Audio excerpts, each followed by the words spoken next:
In 1992, the struggling Le Mans race category was facing a major problem.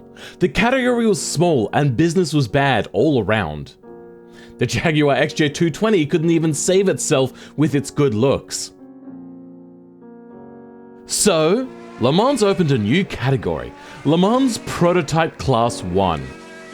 Hoping with the broader regulations that more teams would join, whilst giving the older Group C cars a final hoorah. Not the 787B though, that car cheated. Only for the Group C cars to die at the very next year. But this new category wasn't to be. The racing body collapsed. Only for LMP1 to rise from the ashes a year later as one of the most loved racing categories around the world. And finally, to this year, having lasted 29 years. With all but Toyota pulling out, the category is being closed. Sure, an identical category is being opened in this place, but the name LMP1 is being ended.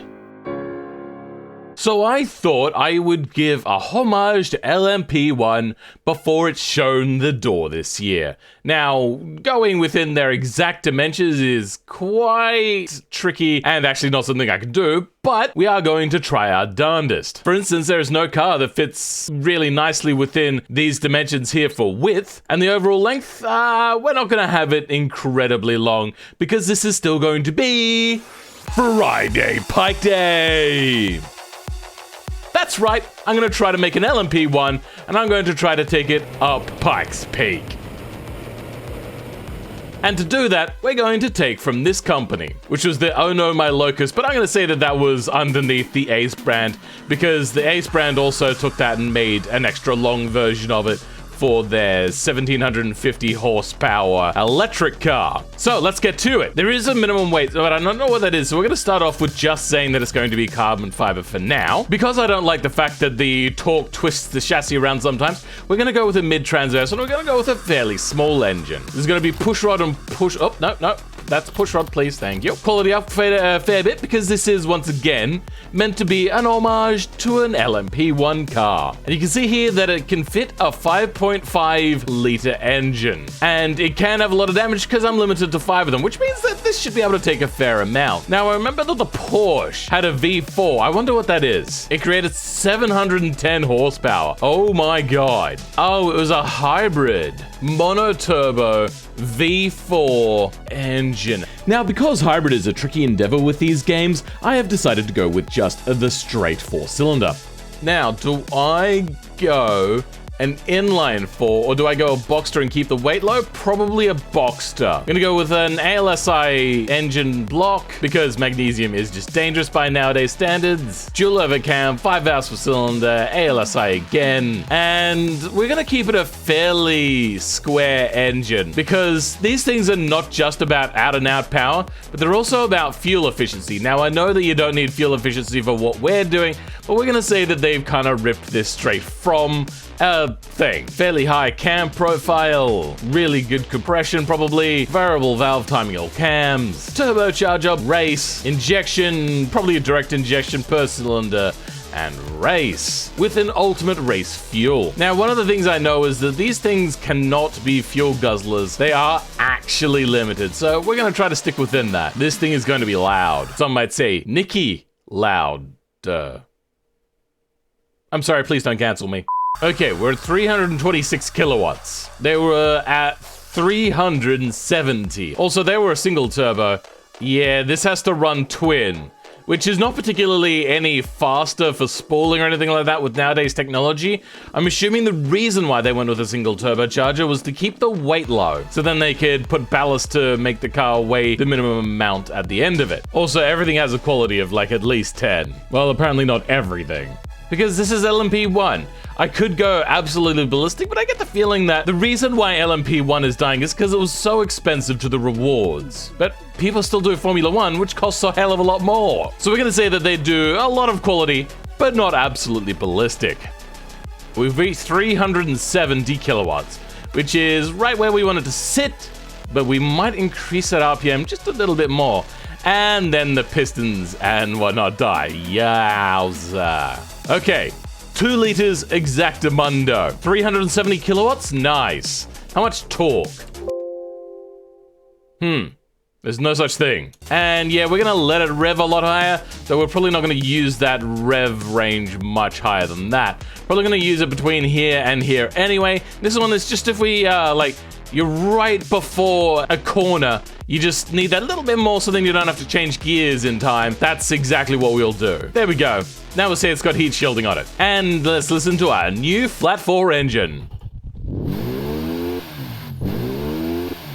That actually sounds really aggressive.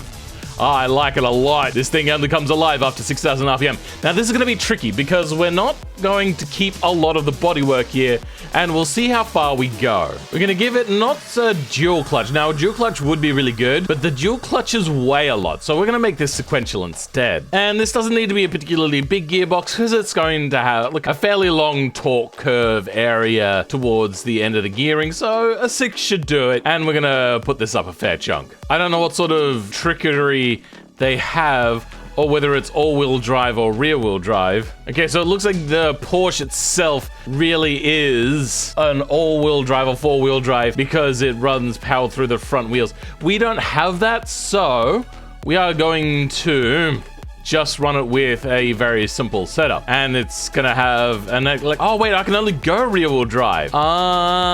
Shiznak.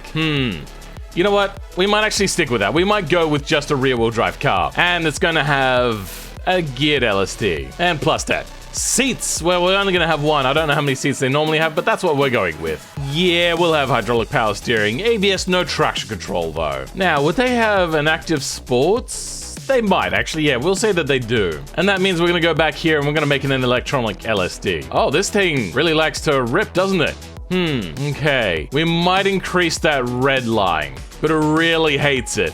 So, yeah. We can drop that down a lot, though. 44% wheel spin. There's not much more we can do about this. Now, we are going to want a lot of offset, and we're going to want to decrease that unsprung weight whilst having really big wheels. And that does stick out just a little too much. And now we have the beginning bones of our LMP1 car. Now to make it look like an LMP1 car. And this is probably going to take an extreme amount of time because I'm going to cut away a lot of the bodywork for this.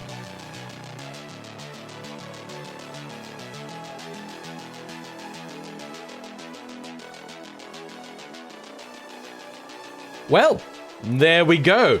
We have LM Phil 1 because I had to. By the way, yeah, I am still Where's the Jump Button. I'm just changing the name as I said I was going to slowly over to Philman86, and my name is actually spelled PH. Not Phil, but that's what I got when I made my Hotmail account back in the early 90s. All right, time to do some stuff with this aerodynamics that we added. So I want to explain kind of what I've done here. I don't add front lips anymore. And the reason behind that is because I did some research on why wings do what they do. So when they get over to BeamNG, the wing itself, the shape and all that kind of stuff is not actually what the wing is.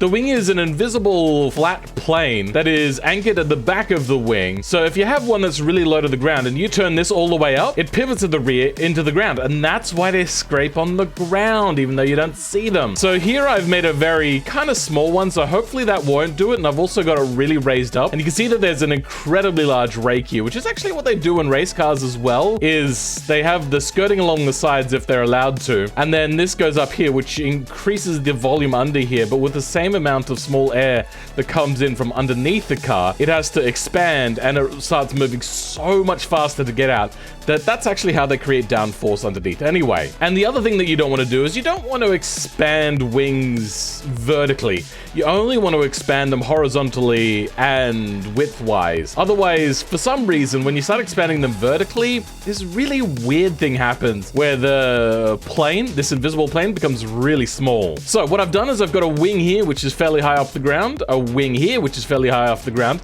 a very small wing here, which is also fairly high off the ground. This one might be a bit risky, but it is high off the ground. It anchors at the back here and hopefully won't dig into the ground. These two are very small and this is very small. So yeah, we're not worried about that. And this is fairly good as well. Now, do we run more? No, I think we're fairly good. These ones on the front are ginormous. Even though they're embedded in the body, hopefully they'll still generate downforce. For now, let's go ahead and just give this thing a buttload of downforce. Now, I know that this isn't generating nearly as much downforce because there is a fake wing on the front, so we might have to maybe duplicate some of these things, but then again, these aren't going to be generating much downforce because they are actually really small. Now, this is only a general guideline. I know I am generating a buttress load of downforce on the rear. This is going to be generating probably a lot more than what I would want. What we haven't done is we haven't really extended it out that way. Now, the reason why I didn't want to make this a big fat long wing is because the LMP1 cars have a very short wing. Now, they've got downforce running the entire underneath of the car, so this won't be entirely accurate when you're trying to translate this into automation, but it'll have to do. I know that this front is going to be creating a lot of downforce, and I do probably need to create more in the rear. We're going to fake it until we make it. I don't know if the devs are watching this, but can you remove this green button? Like, if I want to stop being on something, I'll just do that. Or I'll click this. If I'm here and I want to click on this orange ball back here, the amount of times I accidentally click the green one, like, come on! It's so frustrating.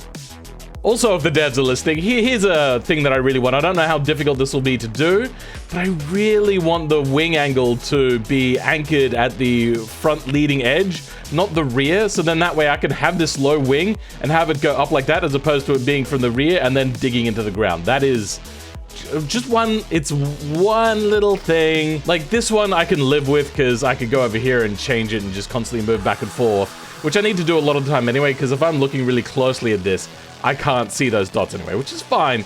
But that, I wanted to anchor from the front.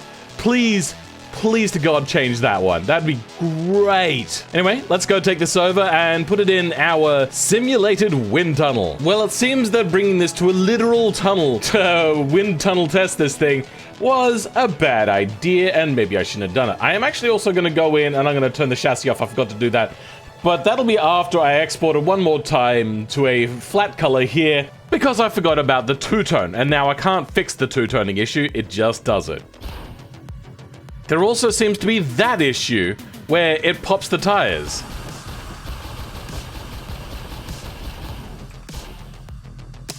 Shit. So here, as we can see, the wings are very embedded inside of the car. This is not a wait, hold on.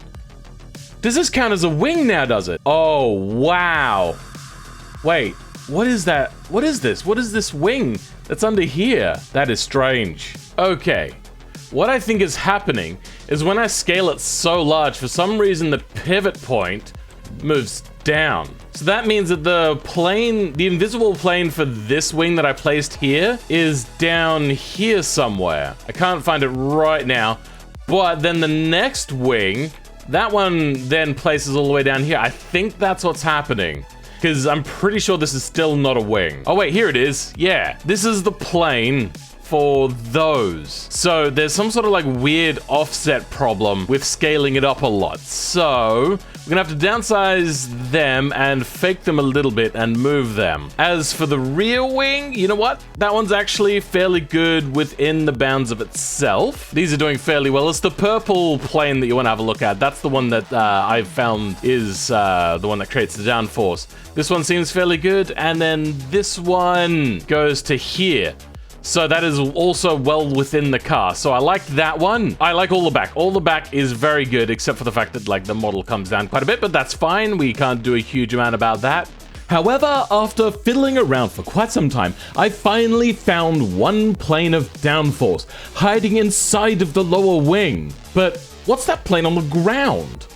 Well, it turns out that this strange offset has moved it so far down that it looks like it's the next wing. And the bottom wing is so offset that it's working as a kind of jack stand on the ground. So we ventured back into automation. Now, the top wing wasn't an issue, so we just scaled down the lower wing. But to keep its length, we just put two of them in.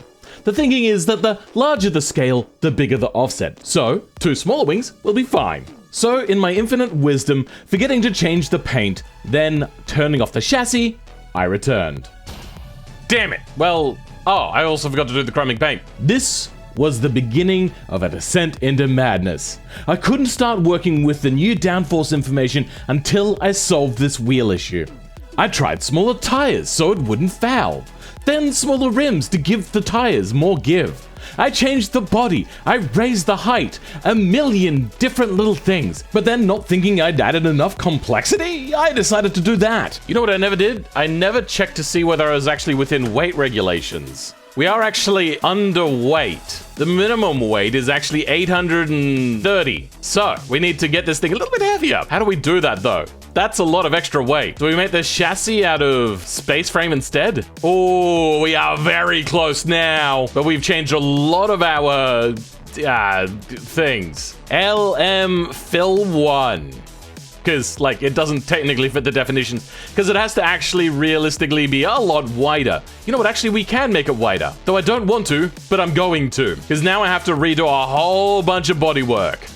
What we can do, though, is fit bigger wheels on. I get the feeling that they just fit whatever it is that they want to fit. We now have crazy fat tires on the rear. Are we happy? Our tires are not gonna hit, are they? It doesn't look like they're gonna hit. That all looks good. Everything looks good. Let's move on. Please, please, please, please, please. Damn it! Son of a bitch! I am so lucky that I'm not recording and editing on the same days, because that afforded me to go back and forth a whole bunch more times to get, finally, this result. Yes! Wait, what the fuck is happening? So I went back to the drawing board so many times that eventually I ran out of hard drive space. So after I cleaned up my drive, I finally got the car ready to go. So it seems that maybe it was a collision on the inside. So now the tire is in there, it's still colliding with all these different things, but whatever it was that was causing the issue is not causing the issue anymore. Anyway, let's go out and see what sort of downforce this thing creates. It should be creating like a ton of downforce, maybe even more. This episode has gone on quite long enough. Suffice it to say that it was creating at 100 kilometers an hour, 100 kilograms of downforce on the front and 80 kilograms of downforce on the rear. But at high speed, it was generating a ginormous 290 kilograms on the front and 300 kilograms on the rear. Not quite enough. And on top of that, it's already bottoming out. I also didn't want to ruin my styling. So, and then make that invisible. There we go. Tweaking the wings and the suspension, I may have made it incredibly stiff, giving it some of the highest mechanical grip I've ever seen. Some may say that I've gone a bit overboard. After making it this far, I noted that with small amounts of steering input, it created too much oversteer. So I went back, orientated the engine lengthways, and made it all-wheel drive.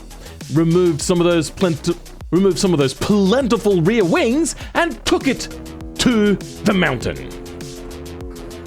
Ah! We don't talk about that. Though this car's grip was so surprising. I only had a few accidents to get used to it, and sure, its top speed was that of a Corolla. But that didn't matter. Going into corners so much later, accelerating so much earlier out of them. You could be a Luddite and still do well with this car, unless it pumps you full of too much confidence. That, however, was the last major accident I had. This beastly little car broke every convention for me, along with breaking records, as you're about to see. Even on a sloppy lap like this, it was amazing. It took this first corner, which is usually a third gear corner, in fourth gear, allowing it to get up to speed really quickly, even though up to speed isn't really as high as what it is normally on another car. Usually it'd be doing like 250, and those braking points are half the distance, and I am still braking too early. With that huge amount of mechanical grip as well, I'm able to accelerate out of the corner much earlier. And what I like to call turn 4 here, just a dab of the brakes, just to get that weight onto the front tires so then it'll be able to turn in and around. This car has so much grip. Also, the braking point here is incredibly late, and you don't even have to brake that long. You just get it, go barrel into the corner and overshoot, because I am an idiot, but that's fine. The copious amounts of mechanical grip that you got means that no matter how bad or how blandly you take a corner, missing the apex and all that kind of stuff, you'll just be able to power out a huge amount. Now, braking points get a little bit scary. See this braking point? That is so incredibly late, and it just makes me poop my dax. Now, sneaky corner number 1, no issue whatsoever. I don't have to lift, I don't have to weight shift, I don't have to do anything. It just does it. And then braking points, half the distance again, and once again, still braking too early. But it's fine, nothing phases his car whatsoever. How about sneaky corner number 2? Well, this isn't going to be an issue either. It just gets to the corner and goes, home. I like this. Give me some more corners. You want some more corners? Oh, I can give you some more corners. So it comes up to another corner and goes, I'll have some of that, please. Home. And it just forgives you for every little error, and then treats you going around sneaky little corners. Once again, only a dab of the brakes to get around sneaky corner number 3. So, however, on the next 2 corners, I took a little too much liberty, and I did stuff up that corner quite badly, but not quite as bad as this one coming up. The car just went, you know what, no. You are taking too much advantage. But at this point, I just pushed through. I didn't care. I didn't care that it was pulling to the side. I could see the finish line. We got the last sneaky corner there, no issue whatsoever. No lifting, no braking, no nothing, and oh my god. Oh my god, with a stuff up, that's the fastest lap time I've ever done! What? How? Oh my god! That's, oh my god! I now know how to make fast cars in automation to go into BeamNG! But I have to do a better lap. I really, really do. I have done it. Holy shit. That was a very good lap. There is not much more to be scraped off of there. I just did an absolutely phenomenal lap with a third of the power in second place. I don't even remember how much power this thing has. I think it was somewhere like over 1,000, maybe 1,500. And this is 7 seconds faster. Holy shit. You know what? This is Friday Pike Day, but screw it. I'm taking it to the automation test track anyway. Ha! Oh, I'm gonna love this. And I did. Not only was this car absolutely phenomenal around here, I mean, it's not record breaking because it does have that limited top speed in a track which really does love top speed, it did it on its first lap. Usually a car that's really, really fast, especially sub 2 minute like this one is, it becomes really hard to control. Here, just gobbles up every corner. Like, look how late I can brake. And I still am braking way too early, but it doesn't matter. You can power out of it so hard. And because it's only got about 400 kilowatts, which is 500 something horsepower, it just puts it down. It's such a subtle amount of power when you're talking a car that's built quite like this. But let's not give it too much of a big head, because it's going to top out at about 223 on the longest straights out there. But at least we get to power through Slingshot as if it was nothing. And sure, a good car will take that at 240 kilometers an hour. That's fine. It's when you get to a corner like Bavarian Bend and you're seeing that you've already gone way past the braking point into the corner and you're still braking way too early. That's when you start to realize what this car is all about. Now, watch Kill Rob. Do we brake at 150? No. 100? No. 50. And guess what? We brake too early. This car really wants to be pushed. I would love to see you guys put down in the comments how fast you were able to take it up, say, Pikes Peak or around the automation test track. Now, I'm having to talk really fast because we're already through Adam's Apex and we are quickly approaching Cossack's Corner, which this corner just is nothing to this car. It goes up the corner, it goes over the crest, there's no issues here, it goes into Lamb's Hope, a corner which usually will trip out many cars. It just goes around. We don't run over the ripple strips even though we accelerate so hard out of it, and we are already at the finish line. Oh my god. It just did a 154 on its first lap. Now, I could spend all day trying to cut seconds off here and there, but this video is already about 25 minutes long, so I'm gonna let you guys go, and I'm gonna say thank you for watching, and I hope you enjoy this new style of content. It took me forever to make. I hope people who aren't subscribed do subscribe, and I'll catch you guys next time when I return on Monday or Tuesday probably, with some simulation race content. It'll either be Gran Turismo Sport, or I will have grabbed something in VR from Assetto Corsa Competizione. But for now, I thank you for watching. Catch you next time. Goodbye.